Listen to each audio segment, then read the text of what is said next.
మనం నిన్న మొన్న 2 రోజుల నుంచి చక్రాల గురించి చెప్పుకుంటున్నాం గదా!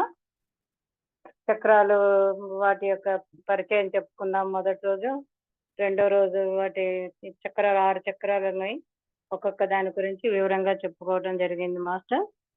ఇంకా ఈరోజు ఏడోది సహస్రార చక్రం. లాస్ట్ చక్రం ఉంది గదా! దాని గురించి తెలుసుకుందాం. ఓకే. ఈ సహస్రార చక్రం అనేది ఎక్కడుంటుందంటే మన శిరస్సు పైభాగాన బ్రహ్మరంధ్రం అంటారు. మాడు అంటారు చూడండి. ఆ ప్రాంతం అక్కడ ఆ చోట్లో ఉంటుందన్నమాట మాడు. అంటే ఇది దివ్య చక్రం అనుకోవచ్చు. దివ్య స్థానం అనుకోవాలి. ఎందుకంటే అక్కడికెళ్తే మనం ఇక విశ్వం అంతా కనెక్ట్ అయిపోయినట్టే. భగవంతుడు అనుకోండి, విశ్వం అనుకోండి. ఇట్లాగే మనం ఈ భూతత్వం నుంచి ఆధ్యాత్మిక తత్వంలోకి పూర్తిగా వెళ్ళిపోయినట్టే అన్నమాట మనం. అది పిల్లలు పుట్టినప్పుడు చిన్న పిల్లలకి మాడు మెత్తగా ఉంటుంది చూడండి అది. మనం మొదటి రోజు చెప్పుకున్నప్పుడు చెప్పుకున్నాం. గుర్తుండే ఉంటుంది మీకు. అక్కడ పిల్లలకి అప్పటికి ఇంకా మన ఈ భూమి ప్రాపంచికంతో కనెక్షన్ లేదు. అప్పటికి ఇంకా వాళ్ళకి దైవత్వంతోటే ఉన్నారు కాబట్టి వాళ్ళకి అక్కడ యాక్టివేషన్‌లో ఉంటుంది. మాడు చక్కగా మెత్తగా ఇదిగా ఉంటుంది. మనం ప్రాపంచికంలో పెరుగుతూ వస్తూ ఇవన్నీ వంట పట్టించుకునేసరికి క్రమంగా మనకి ఆ దైవత్వము, ఆ కనెక్షన్స్ ఆధ్యాత్మికం దూరం అవుతూ వస్తాము కాబట్టి ఇక్కడ గట్టిపడుతూ ఉంటుంది. ఇప్పుడు మనం తెలుసుకున్న తర్వాత మళ్ళీ దాన్ని యాక్టివేషన్‌లోకి తెచ్చుకుందాం. అయితే ఇది చిహ్నం అంటే ఈ సహస్ర చక్రం అనేది ఎలా ఉంటుంది అంటే దీంట్లో మధ్య భాగంలో విలోమ త్రిభుజం. మామూలుగా మనం ఇంతకు ముందు కూడా చెప్పుకున్నట్టే కోణం కిందకున్నటువంటి త్రిభుజాకారం ఉంటుందన్నమాట. దాన్ని విలోమ త్రిభుజం అంటారు. అంటే పాయింట్ కిందకు ఉంటుందన్నమాట. దాని చుట్టూ 1000 తామర రేకులు ఉంగరం లాగా ఉంటాయి. అంటే ఇది సర్కిల్‌లో సర్కిల్ అట్లా ఇంతకు ముందు వాటిలాగా ఉండదు. అంతా ఒక ఉంగరం లాగా చుట్లు ఉంగరం అంటారు చూడండి. రౌండ్ ఒకదానికొకటి కనెక్ట్ అయ్యి ఉంటాయి. ఒక దాంట్లో అలా. అట్లా ఉండి 1000 తామర రేకులు కలిగి ఉంటుందన్నమాట అది.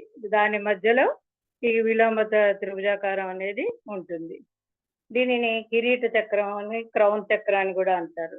అంటే మన శిరస్సు పైభాగాన ఉంటుంది కదా! ఇది అందులో ఈ చక్రాస్ అన్నిట్లో హైయెస్ట్ ఉత్తమ స్థితి, ఉన్నత స్థితి కలది.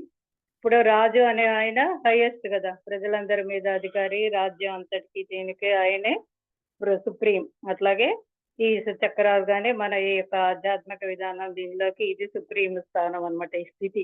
అందుకని దీన్ని క్రౌన్ చక్రాన్ని, కిరీటి చక్రాన్ని కూడా అంటూ ఉంటారు. ఈ చక్రం దైవిక శక్తి పెరగడాన్ని సూచిస్తుంది. అంటే ఈ చక్రం మనలో ఈ ఆధ్యాత్మికత పెరిగి దైవిక శక్తి అంటే ఈ ప్రాపంచిక కోరికలు ఇవి తగ్గుతూ దైవిక శక్తులు, దైవిక ఆలోచనలు పెరుగుతూ వచ్చే కొద్దీ ఈ చక్రం యాక్టివేషన్ పెరుగుతూ ఉంటుందన్నమాట. అది మనలో దైవిక శక్తి పెరగటానికి తెలుస్తూ ఉంటుంది, సూచిస్తూ ఉంటుంది. అంటే అది మనకేమి కనపడకపోవచ్చు. కానీ వాళ్ళ యొక్క బిహేవియర్‌లో, వాళ్ళ మాటల్లో, వాళ్ళ ముఖంలోనే వర్చెస్ గాని, వాళ్ళ కళ్ళల్లో గాని, వాళ్ళు చేసే పనుల్లో గాని, మనం దగ్గరగా ఉండి అబ్జర్వ్ చేస్తే తెలుస్తూ ఉంటుంది. మనం కొంతమంది యోగుల్ని కలిసినప్పుడు గమనిస్తూ ఉంటాం. వాళ్ళ దగ్గర ఉన్నంత సేపు మనకి ఇలా ఉంది, వాళ్ళ ముఖంలో ఎంత కాంతి ఉంది, వాళ్ళ మాటలు ఎంత బాగున్నాయి అని చెప్పుకుంటాం కదా మనం. అదే రకంగా ఈ సహస్రార చక్రంలోకి వచ్చినప్పుడు ఆ చిహ్నాలు అవన్నీ కూడా మనకి తెలుస్తాయన్నమాట.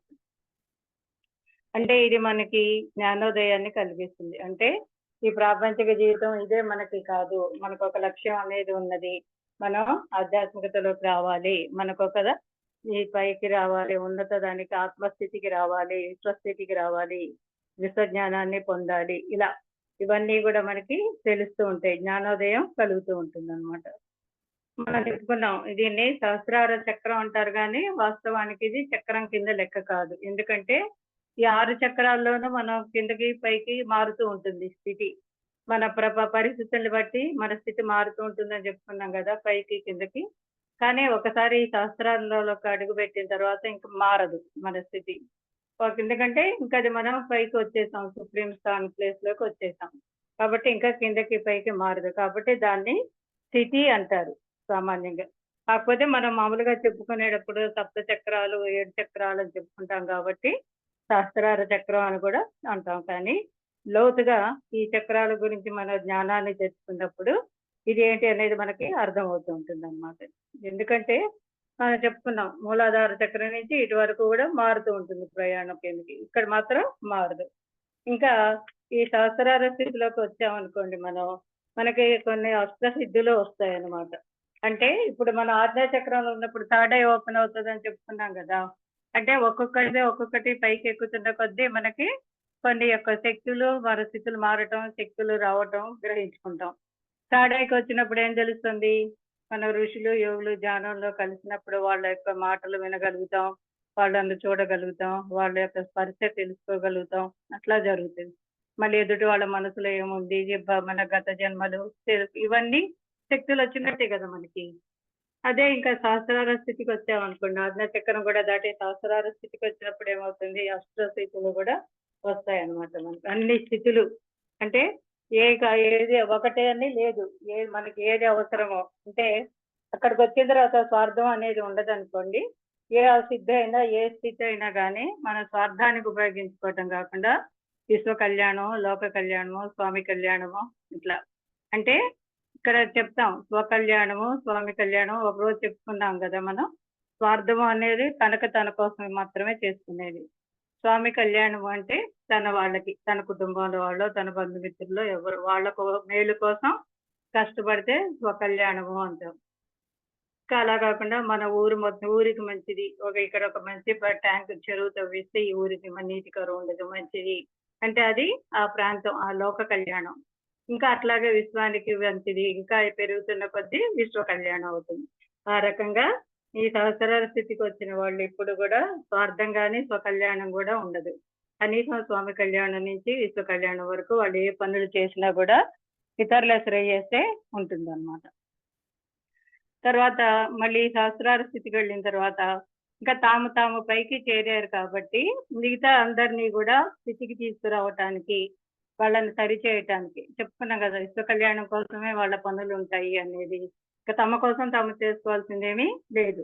వాళ్ళు ఉండేది ఎందుకంటే విశ్వ కళ్యాణం కోసం, ప్రజల్ని ఆధ్యాత్మిక వైపు మరల్చడం, వాళ్ళ కష్టాలు తీర్చడం, వాళ్ళ జ్ఞాన బోధ చెయ్యటం, వాళ్ళకి జీవితం గురించి చెప్పడం, ఇట్లాగా విశ్వ కళ్యాణం కోసం వాళ్ళు పని చేస్తూ ఉంటారన్నమాట. అంతేగాని వాళ్ళు కిందకి పట్టడం అనేది ఎప్పుడూ ఉండదు. అయితే ఒక సందర్భంలో ఒక వ్యక్తికి ఏదైనా చెప్పాలి అన్నా, అర్థమయ్యేటట్టు వాళ్ళకి చెయ్యాలన్నా వాళ్ళ స్థితికి మనం దిగి రావాలి. ఇప్పుడు మనం ఉన్నామండి, డిగ్రీ చదివి బీఈడీ చదివిన తర్వాత టీచర్‌గా స్కూల్‌లో చేరతాం. అక్కడ 2, 3 క్లాస్ పిల్లలకి పాఠం చెప్తాం. మన డిగ్రీ లెవెల్‌లో మన స్టాండర్డ్‌లో మనం పాఠం చెప్తే వాళ్ళు అర్థం చేసుకుంటారా? చేసుకోలేరు కదా! అప్పుడు మనం కూడా చిన్న పిల్లల్లాగే వాళ్ళలాగే మాట్లాడుతూ తేలిక పదాలు చెప్తూ వాళ్ళకి చెప్తాం. ఆ రకంగా ఈ సహస్రార స్థితిలో మనకెంత జ్ఞానం ఉన్నా, ఎంత ఉన్నత స్థితికి వచ్చినా గానీ, ఆ ఎదుటి వ్యక్తికి మనం ఎవరికైతే అక్కడ చెప్తున్నామో, ఆ వ్యక్తి యొక్క స్థితిని అర్థం చేసుకొని, వాళ్ళ స్థితికి మనం దిగి వచ్చి చెప్తాం. అంతేగాని అక్కడ మనం ఆ స్థితికి పడిపోయినట్టు కాదు. ఎందుకంటే ఏ స్థితిలోకైనా మారుతామని చెప్పుకున్నాం గదా! దేనికోసం? పడిపోవటం కాదు, అవసరం కోసం. ఇంకా ఉన్నత స్థితికి వెళ్లి చెప్పొచ్చు, తక్కువ స్థితికి వెళ్లి కూడా చెప్పొచ్చు అన్నమాట. తర్వాత వాళ్ళకి ఈ స్థితిలో ఉన్న వాళ్ళకి శారీరక, మానసిక స్థితితో సంబంధం ఉండదు. ఇందాక చెప్పుకున్నాం కదా, అంటే వాళ్ళు ఒకసారి సహస్రార స్థితికి వచ్చిన తర్వాత శారీరక సంబంధాలు గాని, మనసులో భావాలు, కోరికలు గాని ఇట్లా అవేమి ఉండదన్నమాట వాళ్ళకి. పూర్తిగా ఇతరుల కోసము, దీనికోసమే ఉంటారన్నమాట. అంటే వాళ్ళు ఇక కుటుంబంతో గాని, తమ శరీరంతో గాని, మనసు, భావనామయ శరీరము, ఇట్లా సప్త శరీరాలు అన్నాం చూడండి. ఇట్లా వీటినన్నిటిని కూడా డిస్కనెక్ట్ అయిపోయి ఉంటారు. డిటాచ్ అంటాం చూడండి. అంటే ఇప్పుడు మనకి చెప్తుంటారు, ఆ స్లోగన్ వినే ఉంటారు. డిటాచ్ నుండి అటాచ్ నుండి డిటాచ్‌కి రావాలి అని. అంటే ఈ బంధాలని అవన్నీ ఇది కూడా పెద్ద వయసులోకి వచ్చి బాధ్యతలు తీరే కొద్దీ అటాచ్‌మెంట్ వదిలి డిటాచ్‌మెంట్‌లోకి రావాలి. వాటన్నిటిని కూడా వదిలించుకుంటూ మనం సెపరేట్ అయిపోగలగాలి. అప్పుడు మాత్రమే మనం ఆత్మస్థితికి వస్తాం. లేదంటే ఇంకా ఈ మనవళ్ళు, మనవళ్ళు, వాళ్ళ పిల్లలు, ఆస్తి, కష్టాలు, వాడు బాగున్నాడు, వీడు బాలేదు, వీటిల్లోనే ఉండటం, తిరుగుతా ఉంటాం. అంటే జీవన చక్రం అని చెప్పుకున్నాం చూడండి మొదలు.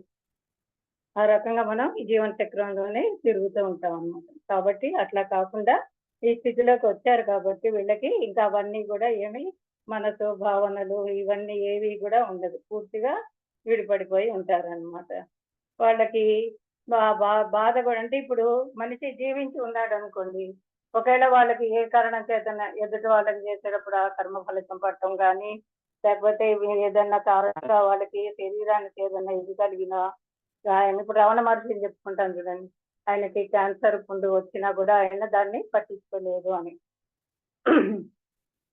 అంటే ఆ స్థితి ఆయన శరీరాన్ని పట్టించుకునే స్థితిలో లేడు.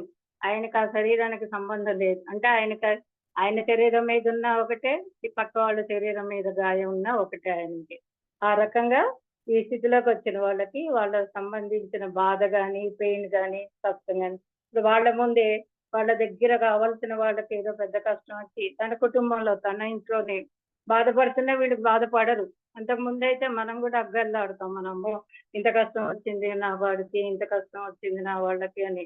కానీ ఈ స్థితిలో ఉన్నప్పుడు అది వాళ్ళకి అంటదు. తన వాడైనా, తనైనా, పరాయి వాడైనా ఒకటి. దాన్ని ఎలా తొలగించాలో మార్గం చెప్తారేమో గాని, దాని బాధను గాని, పెయిన్ గాని వాళ్ళు తీసుకోవటం అనేది జరగదన్నమాట. దీనిని క్రౌన్ చక్ర అంటారని చెప్పుకున్నాం కదా! అయితే ఇది అన్నిటికంటే హైయెస్ట్‌ది కాబట్టి దాని కింద ఉన్నటువంటి 6 చక్రాలకి కూడా కనెక్ట్ అయ్యి ఉంటుంది. ఎందుకంటే దీనికి పైకొచ్చిన తర్వాత మనం కింద పడటం ఉండదు కానీ చక్రాలకి కనెక్షనే ఉంటుంది. ఎందుకంటే ఆ కనెక్షన్ లేకపోతే ఇది సరిచేయటం అనేది జరగదు కదా! ఇప్పుడు ఒక చక్రంలో ఏదైనా లోటు వచ్చిందనుకోండి, పైనుంచి ఒక్కొక్క చక్రం సరిచేసుకుంటూ వస్తాయి. కాబట్టి ఇది చక్రాలకి కూడా అంటే దీనికనే కాదు, ప్రతి చక్రానికి ఒక్కొక్క మనం ఫస్ట్‌లోనే చెప్పుకున్నాం మాస్టర్. ఈ చక్రాలు ఈ 7 చక్రాలు ఒకదానికొకటి కనెక్ట్ అయ్యి ఉంటాయన్నమాట. అట్లాగే ఇది కింద చక్రాలకి కూడా కనెక్ట్ అయ్యి ఉంటుంది. ఇంకా ఈ స్థితిలో ఉన్న వాళ్ళకి పై లోకాలు, ఇతర లోకాల నుంచి కూడా సమాచారం, జ్ఞానం అందుతూ ఉంటుంది. ఇప్పుడు మనం వాట్సాప్‌లో గాని, కొన్ని క్లాసుల్లో కొంతమంది సీనియర్ మాస్టర్స్ దగ్గర గాని విన్నాం మనం. లోకవాసుల నుంచి ఈ మెసేజ్ వచ్చింది. మనం ఇన్ని గంటలు ఈ ధ్యానం చెయ్యాలి. ఈ సమయంలో అందరూ సామూహిక ధ్యానంలో కూర్చోండి. ఇవన్నీ మనం చాలా చెప్పుకుంటున్నాం, విన్నాం. అంటే ఎట్లా వచ్చిందది?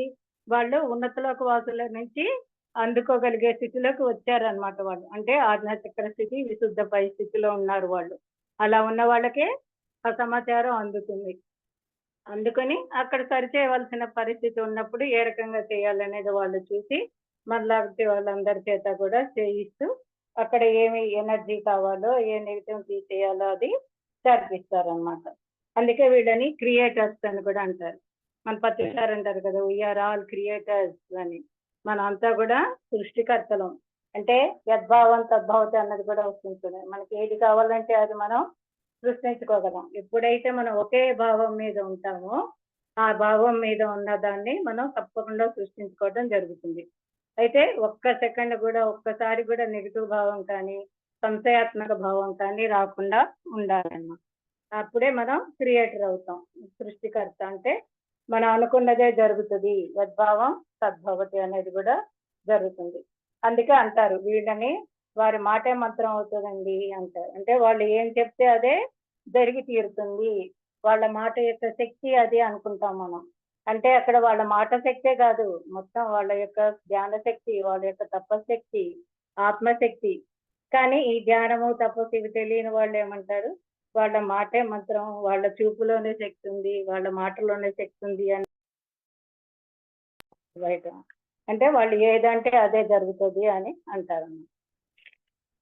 ఒకవేళ ఇంకా మనం పూర్తిగా ఈ స్థితికి రాలేక కింద దీంట్లోనే మారుతూ ఉన్నప్పుడు ఇది కూడా సహస్రార ఇది కూడా లోలో ఉంటుంది ఎనర్జీ. అంటే మరి ఇది పూర్తిగా యాక్టివేట్ అయ్యి మంచి స్థాయిలోకి వస్తేనే కదా మనం ఆ స్థితికి వస్తాం. మనం ఆ స్థితికి రాలేనంత వరకు అది కొంచెం తక్కువ స్థాయిలోనే ఉన్నట్టే కదా. అట్లా ఉన్నప్పుడు వాళ్ళు ఆధ్యాత్మికంగా ఎదగలేరు. ఆధ్యాత్మికంగా అంటే కొంచెం దూరంగానే ఉంటూ ఉంటారు. అంటే అసలు అదంటే పడదు అని కాదు, కొంత జ్ఞానం ఉంటుంది కానీ ఎక్కువ ఇంట్రెస్ట్ చూపరు. తొందరగా ఎప్పుడెప్పుడు మనం ఉన్నత స్థాయికి వెళ్తామా, ఎప్పుడెప్పుడు మనం ఋషులతో మాట్లాడగలుగుతాం, ఎప్పుడెప్పుడు పైలోకాల వాళ్ళని చూడగలుగుతాం, ఈ తపన ఇట్లా ఏది ఉండదన్నమాట వాళ్ళకి. చూద్దాం, వెళ్దాం, చేద్దాం అన్నట్టుగా కొంచెం దూరంగా ఉండటం జరుగుతూ ఉంటుందన్నమాట. అది కూడా ఏ విషయమైనా, ఏ పని చేయాలన్నా కూడా, ఏ విషయం ఒక నిర్ణయం తీసుకోవాలన్నా కూడా దేనికి కూడా వాళ్ళు ఒక దృఢ నిశ్చయంగా ఉండరు. దాన్ని ఇలా చేద్దామా, అలా చేద్దామా, ఇప్పుడు చేద్దామా, తర్వాత చేద్దామా, వాళ్ళకి చెప్దామా, వీళ్ళకి చెప్దామా, ఏదో ఇలా ప్రతి విషయంలో కూడా సంశయాత్మకంగా ఉంటారు గానీ, దృఢమైన నిర్ణయం తీసుకొని చురుకుగా ముందుకెళ్ళటం అనేది జరగదు. ఇంకా వీళ్ళెప్పుడు కూడా నిరాశ, ఏదో విచారం, ఏదో పోగొట్టుకున్న వాళ్ళంటారు చూడండి. అట్లా ఏదో నష్టపోయినట్టుగా విచారంతోటి, నిరాశతోటి, విధ్వంసక భావాలు. అంటే ఎప్పుడు ఏదో చెడు జరుగుతదన్న భావంతోటే ఉంటది. అంటే ఏం జరుగుతదో తెలీదు. ఏ క్షణం ఏదో మిన్ను విరిగి మీద పడుద్దా అంటారు చూడండి. ఫ్యానేసి కూర్చుంటే ఆ ఫ్యాన్ ఇరిగి కింద పడుద్దేమో. ఆ! ఇలా రోడ్డు మీదకెళ్తే ఏ లారీ వచ్చి గుద్దేస్తుందో. ఇట్లాంటి భావాలు ఉంటాయి చూసారా? అవన్నీ విధ్వంసక భావాలు అంటారనమాట. నెగెటివ్ థాట్స్ అన్నమాట. ఇట్లా వీటితో కూడా ఉండటం జరుగుతూ ఉంటుంది.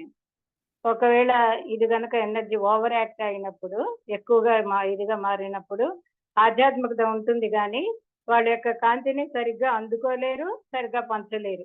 అంటే ఆధ్యాత్మిక స్థితిలోనే ఉంటారు. వాళ్ళలో ఆ శక్తి ఉంటుంది. కానీ దానిని సరైన సమయంలో సరైన వాళ్ళకి ఇవ్వటం, సరైన వాళ్ళని ఉన్నత లోకవాసులు వాళ్ళు వచ్చినప్పుడు సమాచారం ఇవ్వాలని వాళ్ళొచ్చినా, వాళ్ళ దగ్గర నుంచి వీళ్ళు తీసుకోలేరు. వాళ్ళకి ఏమన్నా వీళ్ళు అందించాలన్నప్పుడు అందించలేరు. అలాగే ఆ సమాచారాన్ని మనలాంటి వాళ్ళకి తెలియచేయాలంటే దానికి తగ్గ ఇది వాళ్ళలో రాదు అన్నమాట. అంటే వాళ్ళలో ఆ స్థితి ఉంటుంది గానీ, ఆ స్థితిని ఉపయోగించుకోవటం అనేది సరైన విధంగా వాళ్ళు చేయలేకపోతుంటారనమాట. ఇదెప్పుడు ఎక్కువగా ఉన్నప్పుడు. ఇది మామూలుగా ఉంటుందనుకోండి. ఎక్కువ కాదు, తక్కువ కాదు. కావాల్సిన స్థితిలో సమతుల్యంగా ఉన్నప్పుడు పరిపూర్ణమైన స్థితి అన్నమాట ఇది. అంటే దాని యొక్క ఎనర్జీ సమతుల్యం సరైన స్థాయిలో ఉన్నది అన్నమాట. ఈ స్థితిలోకి వచ్చిన వాళ్ళు ఇంకా శిష్యులుగా ఉండరు. వాళ్ళే గురువవుతారు. ఇప్పుడు మనం మాస్టర్స్ దగ్గరికి వెళ్తాం. పంతిగ సార్ క్లాస్ అని, పత్రి సార్ క్లాస్ అని, ఇంకా న్యూటన్ సార్ క్లాస్ అని ఇట్లా వాళ్ళని గురువుగా మనం శిష్యుల్లాగా అనుకుని చక్రవర్తి సార్ అని అనుకుంటాం. కానీ ఈ సహస్రార స్థితికి వచ్చిన తర్వాత వాళ్ళు శిష్యుడు అనే స్థాయి నుంచి గురువు అనే స్థాయికి వస్తారు. వాళ్ళని తాము ఇంకా గురువులాగా ఉండాలి. గురువులాగా ప్రవర్తించాలి.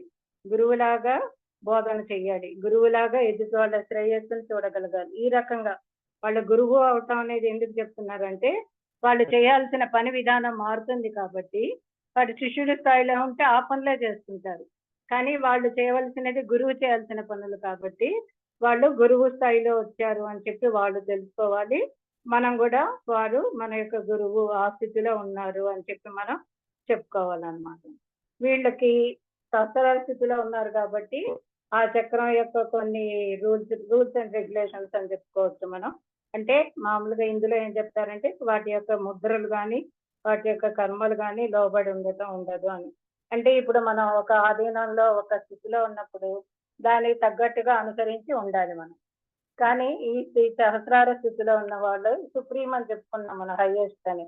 అంటే ఇంక వాళ్ళు ఎవరికి లోబడి ఉండాల్సిన అవసరము, ఏ రూల్స్ కి దీనికి కట్టుబడి ఉండాల్సిన అవసరము లేదు. అంటే ముఖ్యంగా ఈ చక్రం సహస్రార స్థితి, ఈ సహస్రార చక్రం యొక్క దాని యొక్క ముద్రలు గాని, దాని యొక్క లక్షణాలు ఇవి, ఇలాగే ఉండాలి, ఈ పని చేయకూడదు, మన అర్హత ఇంతవరకే, ఇట్లా అనేటువంటి ఏ నియమాలు కూడా ఉండవు. వాళ్ళు ప్రతి విషయంలోనూ కూడా పూర్తి అవగాహన కలిగి, అంటే ఆధ్యాత్మిక అవగాహన అన్నమాట. అన్ని విధాల అన్ని విషయాల్లోనూ కూడా పూర్తిగా ఆధ్యాత్మిక అవగాహన కలిగి అంతర్గత శాంతి, మళ్ళీ ప్రపంచ శాంతి 2 అంటే తమ యొక్క గాని, ప్రజల ఇతరుల యొక్క గాని మనశ్శాంతి లోపల అంటాం చూడండి మన మనశ్శాంతి, శారీరక విశ్రాంతి అన్నట్టే ఆత్మశాంతి. ఇప్పుడు చనిపోయిన వాళ్ళకి అంటాం రెస్ట్ ఇన్ పీస్, వాళ్ళ ఆత్మకి శాంతి కలుగుగాక అంటాం. అంటే ఆత్మ కూడా ఎప్పుడు తప్పిస్తూ ఉంటుంది. ఆ స్థితిని దాటి ఆత్మశాంతి స్థితికి రాగలగాలి. వాళ్ళు అలా వీళ్ళు వచ్చి ఉంటారు. ఎదుటి వాళ్ళని కూడా ఆ స్థితికి తీసుకురావటానికే పనిచేస్తారు. కాబట్టి వీళ్ళు పూర్తి ఆధ్యాత్మిక అవగాహన, అంతర్గత శాంతి, ప్రపంచం యొక్క వైవిష్ణతను కూడా తెలుసుకొని దానికి తగ్గట్టుగా ప్రవర్తిస్తూ ఉంటారు. అంటే వైవిష్ణత అంటే ఒక్కొక్క ప్రాంతంలో ఒక్కొక్క ఇది ఉంటుంది. ఇప్పుడు కొన్ని ప్రాంతాల్లో ఉన్నారనుకోండి, అక్కడ వాళ్ళంతా చాలా ఎక్కువ ఆధ్యాత్మిక భావాలు కలిగి ఎక్కువ గ్రామంలో ఎక్కువ గుడులు నిర్మించుకోవటం, గుళ్ళల్లో పూజలు చేసుకోవటం, అందరూ దానాలు చేయటం, ఇట్లా మంచి ప్రవర్తనలతో ఉంటారు. ఒక్కో ప్రాంతంలో ఉన్నారనుకోండి, కొంచెం ఎక్కువ దోపిడీ దొంగలందరూ ఉంటారు ఇక్కడ. ఈ ప్లేస్ సేఫ్టీ ప్లేస్ కాదు, ఇట్లా అంటుంటారు. అట్లా అంటే ఈ వైవిధ్యం ఉన్నాయి కదా. కాబట్టి అక్కడ కూడా వాళ్ళు ఇది నెగెటివ్, ఇది పాజిటివ్, ఇది మంచి, ఇది చెడు అనేది చూడరు. ఆ ప్రాంతానికి తగ్గట్టే వాళ్ళకి ఆ దృక్పథం ఉంటుందన్నమాట. అక్కడ ఎలా చేయాలి, వాళ్ళని ఎలా బాగు చేయాలనే దృక్పథం వాళ్ళకి తెలిసే ఉంటుంది. వాళ్ళు దానికి తగ్గట్టుగానే ఉంటారన్నమాట. ఇప్పుడు మనం కుండలిని శక్తి ఉంటుంది మూలాధారంలో అని చెప్పుకున్నాం కదా. ఆ కుండలిని శక్తి మూలాధారం యాక్టివేట్ అయినప్పుడు నిద్రాణంగా ఉన్నది అనే స్థితి కొంచెం కదులుతుంది అని చెప్పుకున్నాం. ఆ రకంగా అది బయలుదేరి సుషుమ్నా నాడి ద్వారా ఇక్కడికి వస్తుంది అని చెప్పుకున్నాం కదా. మూలాధారం నుంచి సహస్రార స్థితికి వచ్చేటప్పుడు ముందుగా బ్రహ్మ గ్రంథిని ఛేదిస్తుంది. అంటే మణిపూరక స్వాధిష్టానం నుంచి మణిపూరక రెండోది మూడో చక్రం, ఈ రెండింటి మధ్యలో బ్రహ్మ గ్రంథి అని ఉంటుంది అనమాట. ఆ బ్రహ్మ గ్రంథిని ఛేదించుకొస్తుంది. అంటే స్పీడ్ బ్రేకర్స్ అంటారు చూడండి, మంచి హైవే, పెద్ద మంచి రోడ్డు ఉంటుంది, స్ట్రైట్ గా వెళ్ళిపోవచ్చు, కానీ జాగ్రత్తల కోసం స్పీడ్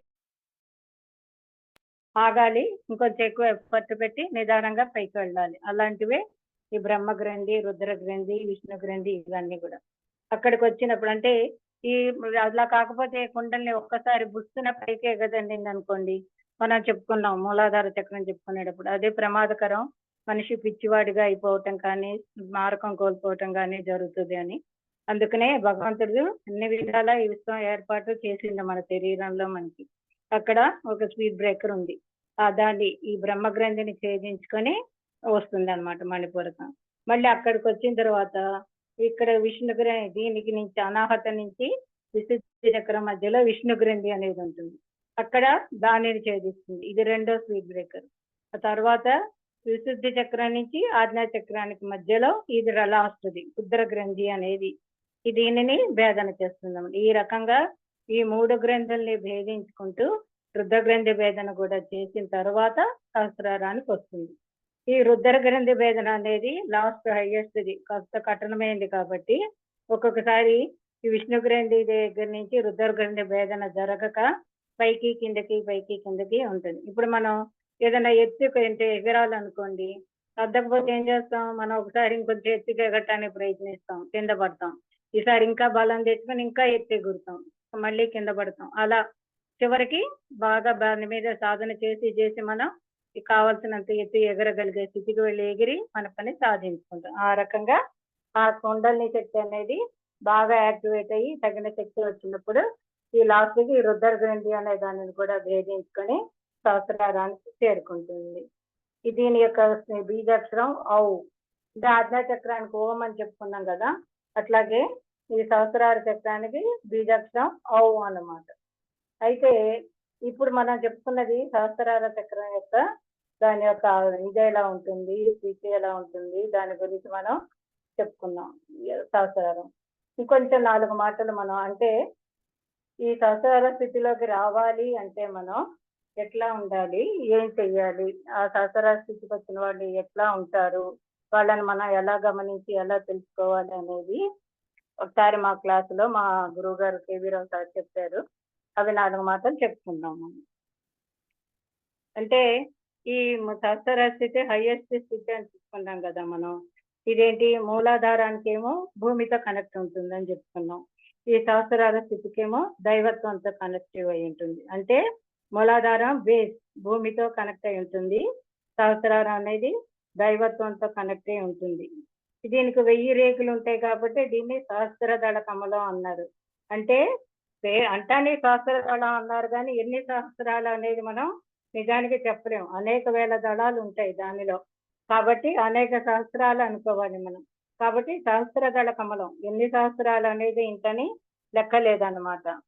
వీళ్ళు ఈ స్థితిలోకి వచ్చిన వాళ్ళు మామూలుగా ఎలా జీవిస్తారంటే, ఈ భూమి మీద అంతా నేనే అయి ఉన్నాను, నాలోనే అంతా ఉన్నది అని. అంటే మనం పరమాత్మ సర్వభూతాత్మ స్థితి అని చెప్పుకున్నాం చూడండి. అట్లాగే కృష్ణుడు ఏం చెప్తాడు, విశ్వం అంతా నాలోనే ఉంది, నేనే అందరిలోనూ నేనే ఉన్నాను అని చెప్తారు. అలాగే వాళ్ళు ఆ స్థితిలోనే ఉంటారు. ఈ భూమి మీద అంతా నేనే అయి ఉన్నాను, నాలోనే అంతా ఉన్నది. అట్లాగే లాభం నేనే, నష్టము నేనే, సుఖము నేనే, దుఃఖము మీది నేనే. ఈ భూమి మీద ఉన్న జీవరాశులన్నిటినీ కూడా నాలోనే చూసుకుంటున్నాను, నేనే వాటన్నిటిలోనూ ఉన్నాను. ఆ రకంగా వాళ్ళు ప్రతిదాని విషయంలోనూ సమస్థితిలో ఉంటారు. వాళ్లే తాము అనుభవిస్తున్నట్టుగా ఆ స్థితిలో ఉంటారన్నమాట. వాళ్ళకి అన్ని ఇంద్రియాలు కూడా కళ్ళలాగే పనిచేస్తాయి. అంటే వాళ్ళు మన కళ్ళతో చూసే తెలుసుకోగలుగుతాం. కానీ వాళ్ళు కళ్ళు మూసుకొని కూడా మాటలు వింటూ కూడా తెలుసుకుంటారు. ఎదుటి వాళ్ళు మౌనంలో ఉన్నప్పుడు మౌనంతో తెలుసుకుంటారు. స్పర్శతో తెలుసుకుంటారు. ఇప్పుడు చెప్తారు చూడండి, కొంతమంది థర్డ్ ఐ ఉన్నవాళ్ళు మనం ఫోన్‌లో మాట్లాడి చెప్తుంటే కూడా మన స్థితి ఏమిటో వాళ్ళు చెప్పేస్తారు. అట్లాగే వాళ్ళు కళ్ళు మూసుకొని మనల్ని చూడకుండానే చెప్పేస్తారు. ఇట్లా రకరకాల స్థాయిలుంటాయి గదా వాళ్ళు. ఆ రకంగా వాళ్ళకి ఇంద్రియాలన్నీ గూడా కళ్ళలాగానే పనిచేస్తాయి. వాళ్ళు ఆ స్థితిలో, ఆ శక్తిలో ఉన్నారు కాబట్టి, ఎదుటి వాళ్ళ యొక్క ఆలోచనలు, భావాలు అన్నీ గూడా చెప్పగలుగుతారు. ఆ భావాలన్నీ గూడా వాళ్ళు ఫీలవుతారనమాట. వాళ్ళకి ఎదుటి వాళ్ళు ఎవరు గూడా ఈ ఈ వ్యక్తి నాకు నచ్చలేదు, ఈ వ్యక్తి నా ఇంటుంటే నాకిష్టం అనేది ఉండదు. ఎందుకంటే వాళ్ళు ఎలాంటి వాళ్ళైనా కానీ వీళ్ళకి సంబంధం లేదు. ఎందుకుండదు? అందరూ నేనే, నేనే అందరిలో ఉన్నాను అనుకుంటున్నప్పుడు, మరి చెడ్డవాడైనా తనే, మంచివాడైనా తనే. కష్టమైనా, నష్టమైనా అన్నీ తనే కదా! కాబట్టి నాకిది ఇష్టం, ఇది అయిష్టం. ఈ వ్యక్తి నాకిష్టం, ఆ వ్యక్తి ఇష్టం లేదు అనేటువంటి ఆ రకమైనటువంటి స్వభావం ఏమీ ఉండదు. ఈ భూమి మీద మనుషులు అనేక స్థితుల్లో ఉంటారు. అందరూ ఒకలాగే ఉండరు కదా! రకరకాలుగా ఉంటారు మనుషులు. కాబట్టి మనం ఏం తెలుసుకోవాలి? అన్ని స్థితుల్లోనూ నేనే ఉన్నాను అన్నట్టుగా ఫీల్ అవ్వాలి. మనం ఇది అలవాటు చేసుకున్నప్పుడు, అంటే ఇవన్నీ ఎందుకు చెప్తున్నారంటే, ఈ స్థితుల్లో మనం తెలుసుకున్నప్పుడు, మనం అలా ఉండటానికి ప్రయత్నిస్తాం. మనం అలా ఉండటానికి ప్రయత్నం మొదలు పెడితేనే కదా! సాధన చేసుకుంటూ మనం కొంచెం కొంచెం ముందుకెళ్ళగలుగుతాం. లేకపోతే ఉన్న స్థానంలోనే ఉంటాం. అందుకోసమే ఇవన్నీ చెప్పుకున్నాం. అంతేగాని ఇంకా ఆ స్థితికి నేను ఇప్పుడే ఎక్కడొస్తాను, ఇవన్నీ నాకెందుకులే అనుకోవద్దు. మనం ఏది తెలుసుకున్నా అది మనకి రావాల్సిన టైంకే వస్తుంది గానీ, లేకపోతే మన దాకా ఏది కూడా రాదు. ఇవాళ విన్నది ఇవాళే మీరు అమలుపరచకపోవచ్చు మనం. రేపు అవ్వచ్చు, ఎల్లుండి అవ్వచ్చు, లేకపోతే ఎప్పుడో సడెన్‌గా మనకు ఆ సమయంలో గుర్తుకొస్తుంది. ఆ రోజు విన్నాం. అవును, నేను అది ఆచరించాలనుకున్నానే, మర్చిపోయానే. ఇంక అప్పుడు ఆ క్షణం నుంచి మనం దాన్ని ఆచరించడం జరుగుతదనమాట. కాబట్టి వాళ్ళు ఆ స్థితిలో ఉన్నాం గనక, ఆ స్థితిలోనే ఇతరులను కూడా తెలుసుకొని వాళ్ళని కూడా సరిచేసుకుంటూ వస్తారు. వీళ్ళని మనం దైవత్వ స్థితి అనే కంటే కూడా విశ్వస్థితి అనటం కరెక్ట్ అన్నమాట. ఎందుకంటే దైవత్వము అంటే వాళ్ళకి కూడా శక్తుల్లో కొన్ని పరిమితులున్నాయి. విఘ్నేశ్వరుడు అంటే ఒక శక్తి ఉంటుంది. లక్ష్మీ మాతకు ఒక శక్తి ఉంది. సరస్వతి మాతకు ఒక శక్తి ఉంది. ఇట్లాగా ఉన్నాయి. అంటే వాళ్ళు ఆ వాటి కోసం వాళ్ళు అలా అవతారం తీసుకున్నారు. ఆ శక్తి వాళ్ళు అలా వచ్చారు. కానీ ఇక్కడ వీళ్ళదేంటంటే విశ్వంతో కనెక్ట్. వీళ్ళకి ఒక స్థితి అని గాని, ఒక శక్తి అని గాని, ఒక సంబంధం అని లేదు. వాళ్ళు ఉన్న ప్రాంతంలో గాని, వాళ్ళు వెళ్ళవలసిన చోట గాని, లేకపోతే ఇంకా పై అధిష్టానానికి వాళ్ళకొచ్చిన దీని ఉన్నత లోకాల నుంచి వచ్చిన దీంతో కానీ, ఎక్కడైనా, దేనికైనా, ఎప్పుడైనా, ఎలాగైనా కనెక్ట్ అయిపోతారు అనేది మనం తెలుసుకోవాలన్నమాట. ఈ చక్రానికి అధిపతులు అత్రి మహాముని యొక్క భార్య అనసూయాదేవి. వీళ్ళని ఎందుకు అధిపతులు చేశారంటే, వీళ్ళు హైయెస్ట్ ఎనర్జీ లెవెల్లో ఉన్నారు. సప్త ఋషుల్లో కూడా అత్రి మహాముని ఆయన హైయెస్ట్ సహస్రార స్థితికి ఆయన సహస్రార చక్రానికి అధిపతి అని చెప్పుకుంటున్నాం కదా మనం. అంటే ఆయన హైయెస్ట్ స్థాయి ఆయనలో, ఆయన భార్యకి ఆయనకి ఉంది కాబట్టి వాళ్ళని దీనికి అధిపతులుగా, అధిదేవతలుగా చేశారన్నమాట. ఈ భూమండలానికి సృష్టి స్థితి లయకారకులైన త్రిమూర్తుల్నే పసిపిల్లలుగా మార్చి అనసూయమ్మ వారిని తిరిగి మామూలు స్థితికి తీసుకొచ్చింది. ఈ కథ మీకు తెలిసే ఉంటుంది. ఒకసారి అత్రి మహాముని అనసూయమ్మ యొక్క పాతివ్రత్యాన్ని పరీక్షించడానికి త్రిమూర్తులు వచ్చి మాకు భోజనం పెట్టమంటారు. పెట్టమని అయితే ఒక కండిషన్ ఏంటంటే, నువ్వు వివస్త్రగా మాకు వడ్డించాలి, అలా అయితేనే మేము భోంచేస్తాం, లేదంటే వెళ్ళిపోతా ఉంటారు. ఇంటికి వచ్చిన అతిథికి భోజనం పెట్టకుండా పంపలేదు కదా. అట్లాగని వాళ్ళు కోరినట్లు చేయాలంటే మామూలుగా అది సాధ్యమయ్యే పని కాదు. కానీ ఈవిడ హైయెస్ట్ స్థితిలో ఉన్నది, ఆ శక్తి ఆవిడకి ఉంది కాబట్టి ఆవిడ అర్థం చేసుకొని అలాగేనని చెప్పి అంగీకరించి వాళ్ళకి అన్ని వడ్డించిన తర్వాత వాళ్ళని ఆహ్వానిస్తూ వాళ్ళని కూర్చోబెట్టి పసిపిల్లలుగా చేసింది. అంటే ముగ్గురిని కూడా సృష్టి స్థితిలయ కారకులు విష్ణువు, బ్రహ్మ, మహేశ్వరులు ముగ్గురిని కూడా పసిపిల్లలుగా చేసి వాళ్ళకి పాలు తాగించి వాళ్ళకి భోజనం పెట్టించింది. తర్వాత మళ్ళీ వాళ్ళు మామూలుగా అయ్యారు అనుకుంది. అంటే ఈ త్రిమూర్తులనే పసిపిల్లలుగా చేయగలిగినటువంటి స్థితి, అంటే మళ్ళీ వాళ్ళని మార్చి మామూలు వాళ్ళగా తీసుకొచ్చింది వాళ్ళని. అంటే ఏ రకంగా అయినా కూడా మార్చగలిగిన చేయగలిగిన యొక్క స్థితి అనసూయమ్మకి ఉన్నది. అంటే ఆవిడ సహస్రార స్థితిలోనే ఉన్నదన్నమాట. కాబట్టి ఆవిడకి విశ్వం మొత్తం కూడా ఆమె చేతుల్లోనే ఉన్నది. ఆమె అంటే ఎవరైనా ఎవరు ఆ స్థితిలో ఉన్నారో విశ్వం మొత్తం కూడా వాళ్ళ చేతుల్లోనే ఉంటుంది అనమాట. కాబట్టి ఆ చైతన్య స్థితికి చేరటానికి మన చైతన్య స్థితిని మనం మార్చుకుంటూ పెంచుకుంటూ రావాలన్నమాట. అంటే మనం సహస్రార స్థితికి వెళ్ళాలంటే అక్కడ మనం పెంచుకోవాల్సింది ఏంటి? ఆధ్యాత్మికతను పెంచుకోవటం అంటే సాధన ద్వారా మన చైతన్యాన్ని పెంచుకోవటం. మన చైతన్యం పెరుగుతున్న కొద్దీనే మనం ఈ చక్రాల్లో ఒక్కొక్క స్థాయి నుంచి వెళ్తాం, ఒక్కొక్క శక్తిని దివ్య శక్తిని పొందగలుగుతాం, ఇవన్నీ కూడా దివ్య చేయగలుగుతాం అనమాట. ఎట్లాగంటే ఇప్పుడు మనం ఉదాహరణకు ఏం చేయాలంటే ఒక వేప విత్తనం ఉన్నదండి. ఆ విత్తనాన్ని భౌతికంగా చూస్తాం, మనం ఏమనుకుంటాం? చాలా చిన్న గింజ, మహా చేస్తే దాన్ని పగలగొడితే 2 పప్పులు వస్తాయి. అవి ఏదైనా మెడిసినల్ గా ఉపయోగపడచ్చు, ఏదైనా ఇదిగా ఉండొచ్చు, అంతవరకే. లేదా వాటిని కంప్రెస్ చేస్తే నూనె వస్తుంది. ఆ నూనెని మందులకి కానీ ఏవైనా కొన్ని వంటలకు కూడా వాడే వాళ్ళు ఉంటే వాడచ్చు. ఈ రకంగా ఇంతవరకే దాని యొక్క ఉనికి, అంటే భౌతికంగా దాని యొక్క ఉనికి మనకి అంతవరకే కనిపిస్తుంది. ఆ గింజలు అంతకంటే ఇంకా మనకేమి కనిపించవు. కానీ దాన్ని లోతులకు వెళ్ళి చూడండి అంటారు చూడండి, మనలోకి మనం వెళ్ళాలి, లోతులకు వెళ్ళాలని. ఆ రకంగా మన భౌతిక కళతో కాకుండా మన దివ్య నేత్రంతో, మన శక్తితో, చైతన్యంతో చూడగలిగితే దాని లోపల ఒక పెద్ద వృక్షమే ఉన్నది.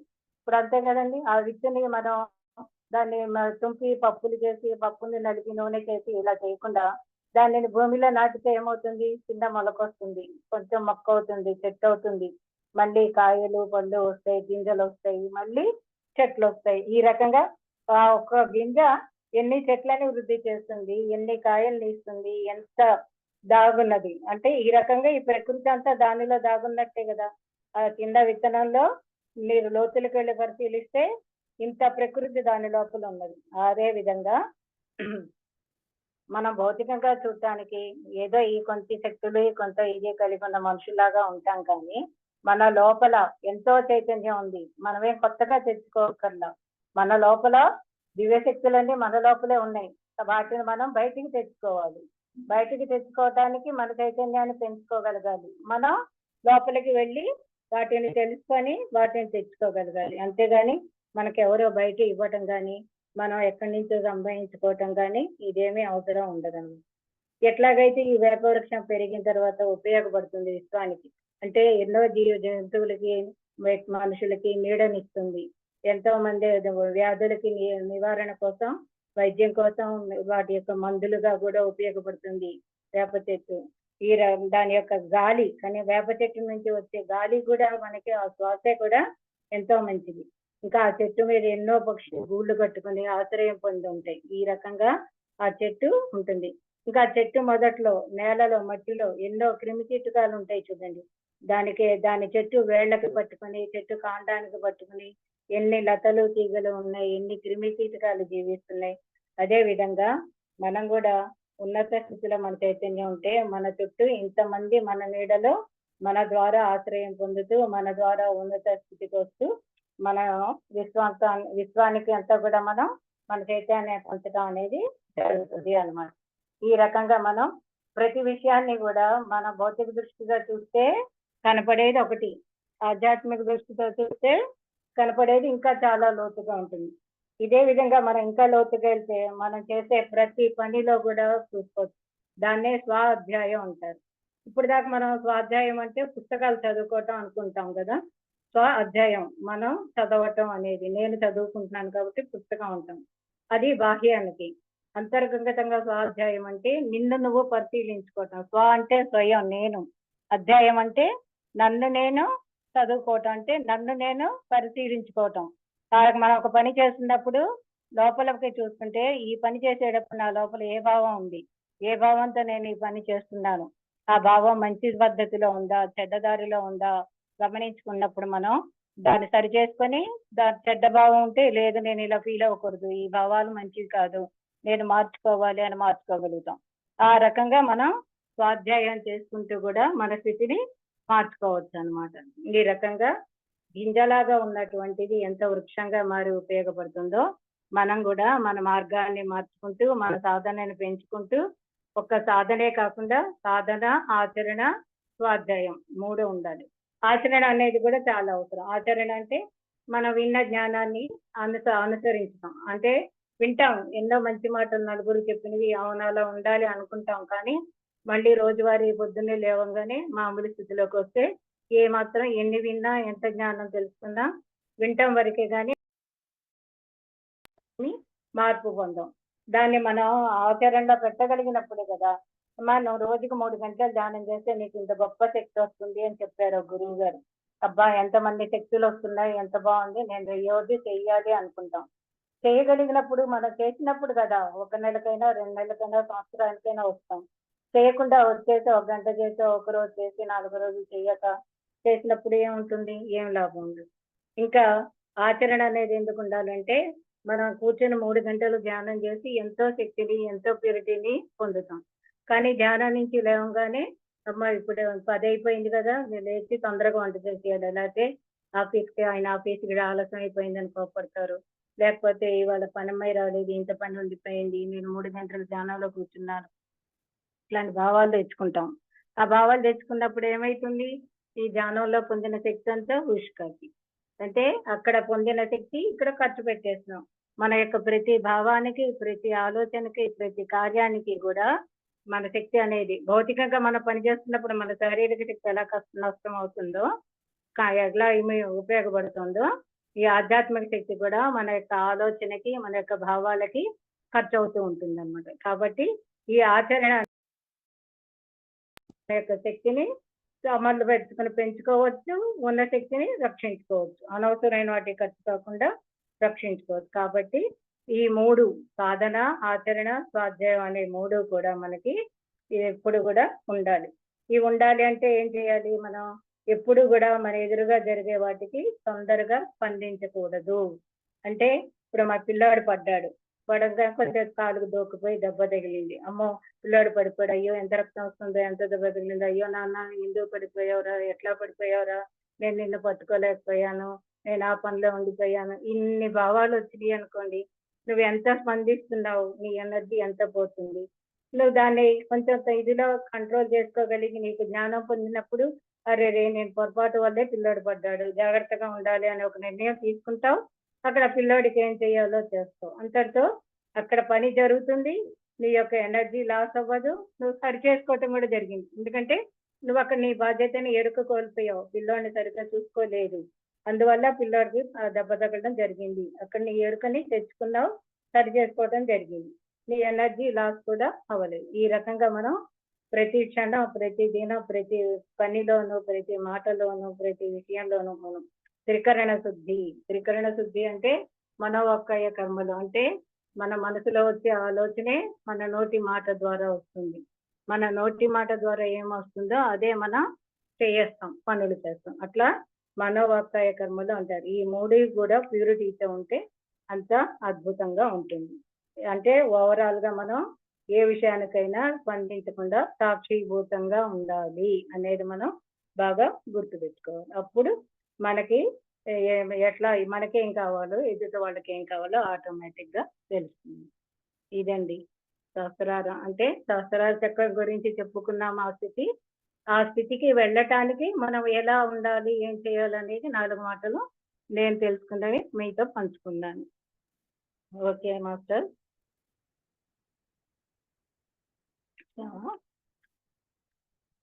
ఓకే మాస్టర్, సంతోషం సంతోషం సంతోషం. Thank you madam, Bharathi madam. Friends, ఇక ఏమన్నా ఈ సహస్రార మీద ఇప్పుడు చెప్పినటువంటి దానిలో ఏమైనా క్వశ్చన్స్ ఉంటే కనుక అడగచ్చు, మేడం ఆన్సర్ చేస్తారు.